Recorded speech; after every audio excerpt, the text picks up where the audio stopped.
Liegt bei der Landtagswahl in Brandenburg am Ende doch vorne, weil Woidke klargemacht hatte, sollte das nicht der Fall sein, dann steht er auch nicht mehr für das Amt des Ministerpräsidenten zur Verfügung. Nun kann er weiter regieren, doch wie und mit wem? Die neuesten Zahlen hat wie immer Jörg Schönborn in unserem Wahlstudio in Potsdam. Jörg, was sagen denn die aktuellen Hochrechnungen? Ja, wir haben es fast mit einem vorläufigen Endergebnis zu tun. Nur 4 von 4.000 Stimmbezirke fehlen, um das hier dann vorläufig amtlich zu machen, nämlich den Wahlsieg der SPD mit 30,9, vor der AfD 29,2, CDU auf dem 4. Platz nur noch 12,1, Grüne raus 4,1, Linke raus 3, Freie Wähler raus 2,6, dritte Kraft das Bündnis Sarah Wagenknecht mit 13,5. Im Landtag von Brandenburg nur noch 4 politische Kräfte vertreten. Die AfD schafft eine Sperrminorität, mehr als ein Drittel der Mandate. Mit ihr will niemand koalieren. Insofern müssen die anderen 3 es schaffen, eine Mehrheit von 45 Sitzen zur Wahl des Ministerpräsidenten zu bilden. Und da gibt es mathematisch eigentlich nur eine Möglichkeit, nämlich die SPD mit dem BSW. Denn SPD und CDU reicht nicht.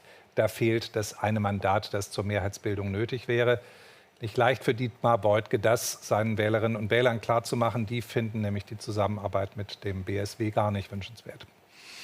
Nun waren das ja nicht die ersten Wahlen in diesem Monat. Auch in Sachsen und Thüringen wurde am 1. September vor 3 Wochen gewählt. Welche Gemeinsamkeiten lassen sich da ausmachen?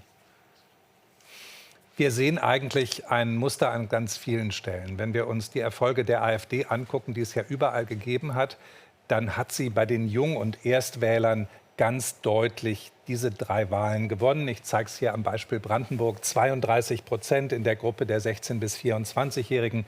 SPD weiter hinter die Grünen, die hier mal stark waren, spielen überhaupt keine Rolle mehr. Ich habe mal jetzt nach diesen Wahlen so etwas wie ein virtuelles ostdeutsches Gesamtparlament gebildet, ohne Berlin, weil man dann sieht, dass die AfD in den ostdeutschen Landtagen insgesamt zur stärksten Fraktion geworden ist, mit deutlichem Abstand vor der CDU. Das ist Ausdruck ihrer Stärke. Aber auch das ist etwas, was diese Wahlen ausmacht. Ministerpräsidenten spielen wieder eine zentrale Rolle, wenn sie stark sind, wenn sie weniger stark sind. Das hier ist die persönliche Zugkraft, der sogenannte Kandidatenfaktor, der bei Woidke eben deutlich größer ist als bei den beiden anderen und damit eben auch ein anderes Wahlergebnis erklärt. Im Land sind die Wahlkämpfe jetzt also erstmal vorbei. Für den Bund ist aber der Wahlkampf jetzt eröffnet. Welche Folgen gibt es